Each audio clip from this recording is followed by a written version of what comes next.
हम जानते हैं कि इस वीडियो को ज़्यादा लोग नहीं देखेंगे, ज़्यादा व्यूज़ नहीं आएंगे इस वीडियो पर, फिर भी हम अपने वीर शहीदों के लिए हम वीडियो बनाएंगे और 15 तक बनाएंगे जब तक ये आज़ादी का वो दिन ना आ जाए। मुंबई उम्मीदों की इमारतें और 7 समंदर जो आज भी गवाह हैं 75 साल पहले हुई उस ऐतिहासिक लड़ाई की, जिसके चलते भारत को अंग्रेजी हुकूमत से आज़ादी का रास्ता मिला। लेकिन इतने बड़े विद्रोह को, उन 20,000 वीरों को इतिहास के पन्नों में वो जगह नहीं मिल सकी जिसके वो हकदार थे। इस तस्वीर को देखकर आप समझ ही गए होंगे कि ये एक पुरानी तस्वीर है, अरब सागर के इस किनारे में बनी गेटवे ऑफ इंडिया और उसके ठीक सामने 560 कमरों वाली 5 स्टार होटल ताज। आज इन्हें देखकर 26/11 का मुंबई हमला याद आता है, लेकिन क्या आप जानते हैं यदि साल 1946 में सरदार पटेल इस हमले को रोके ना होते तो इसे युद्धपोतों की 3 इंची की तोपों से उड़ा दिया गया होता, ध्वस्त।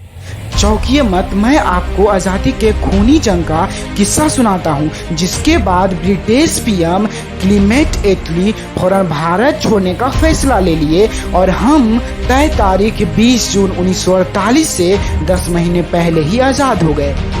समय 18 फरवरी 1946, जगह बम्बई यानी आज की मुंबई। ब्रिटिश के खिलाफ भारतीय नौसेना यानी उस समय की रॉयल इंडियन नेवी घटिया खाने के बहाने बगावत कर दी। दरअसल उन्हें नाश्ते में दाल और 2 रोटी और खाने में उसी दाल के साथ चावल दिया जाता था।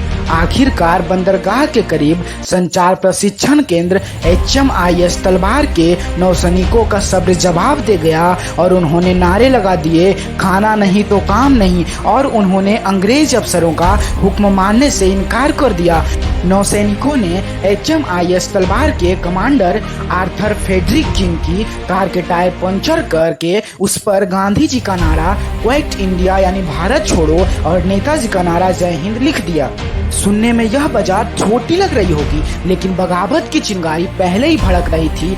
यह काम इसको आग की लपटों में बदल देने का था। दरअसल भारतीय नौसैनिक 5 नवंबर 1945 से ही प्रदर्शन कर रहे थे, क्योंकि ब्रिटिश रानी के खिलाफ युद्ध छेड़ने में आजाद हिंद के 3 बड़े बड़े अफसरों पर मुकदमा चल रहा था। इन अफसरों में major general Shahnawaz Khan, colonel Prem Sahgal और कर्नल गुरबख्श ढिल्लों शामिल थे। अब जरा पहले इस बात पर भी गौर कर ही लीजिए, इस बगावत की शुरुआत तो 18 फरवरी 1946 को हुई थी, लेकिन इसकी चिंगारी 2 फरवरी 1946 से ही भड़कने लगी थी। विद्रोह की अगुवाई करने वालों में शामिल रहे BC दत्त ने कैम्ब्रिज यूनिवर्सिटी में दिए गए इंटरव्यू में कहे थे, हम नेताजी सुभाष चंद्र बोस के साथ काम करने वाले सैनिकों की रिहाई चाहते हैं, क्योंकि उनका भी मकसद था क्रांतिकारी कार्रवाई करना। वे हमारी ही तरह एक देशभक्त थे और इन्होंने 2 फरवरी को ही HMIS तलवार की सीढ़ियों पर भारत छोड़ो और जय हिंद जैसे नारे का पोस्टर चिपका दिए और 8 फरवरी 1946 को इनका कोर्ट मार्शल हो गया और साथ में इनके साथियों का भी। ट्रायल के दौरान कमांडिंग ऑफिसर फ्रेडरिक किंग इनके साथियों को अब शब्द बोलने लगे, इनको गाली देने लगे। इसके बाद इन्होंने MS खान और मदन सिंह के साथ भारतीय नौसैनिकों को भूख हड़ताल के लिए राजी कर लिया और 18 फरवरी की सुबह 1500 सैनिकों ने अलग अलग जगह पर खाना नहीं, कोई काम नहीं के नारे लगा दिए।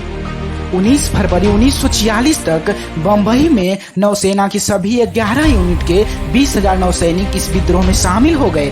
22 फरवरी को अंग्रेज की तरफ से लड़ने आए सैनिक और भारतीय बागी सैनिक के बीच जमकर गोलीबारी हुई, जिसमें भारतीय नौसैनिक बम्बई के बंदरगाह के आसपास 22 तोपों पर कब्जा कर लिए थे। उसके बाद अंग्रेज बहुत ज्यादा डर गए और अंग्रेज बागी सैनिक को डराने के लिए युद्धक विमानों को एकदम नीचे नीचे उड़ाने लगे, लेकिन भारतीय बागी सैनिक मानने वाले कहाँ थे। इन्होंने युद्धपोतों को गेटवे ऑफ इंडिया और ताज की ओर मोड़ दिए और अंग्रेज को धमकी देने लगे कि यदि हमें नुकसान पहुंचाया गया तो हम इन दोनों इमारतों को तबाह कर देंगे।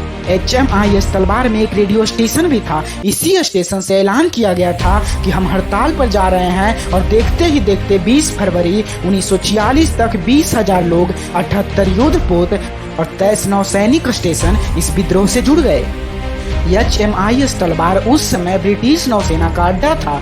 उन दिनों वहां कम्युनिकेशन ट्रेनिंग होती थी।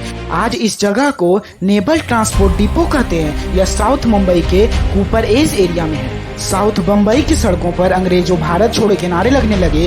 देखते ही देखते लगभग 2 लाख लोग इसमें शामिल हो गए। उधर आजाद मैदान में भारतीय नौसैनिकों का भी अभियान तेज हो गया। अंग्रेज इस विद्रोह को रोकने के लिए 19 फरवरी से 24 फरवरी के बीच 400 लोगों की गोली मारकर हत्या कर दी और 1500 से ज्यादा लोग जख्मी हो गए।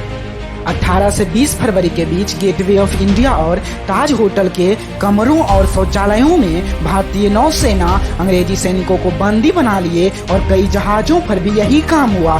इसलिए अंग्रेज बहुत ज्यादा डर गए और उनको डर था कि कहीं नौसैनिक इन पर हमला ना कर दे। 22 फरवरी तक बंबई की कोस्टल ब्रांच को मराठा लाइट इन्फैंट्री के सैनिकों ने घेर लिया था। इसके दौरान इन दोनों के बीच फायरिंग चलती रही और बहुत ज्यादा घमासान हुआ।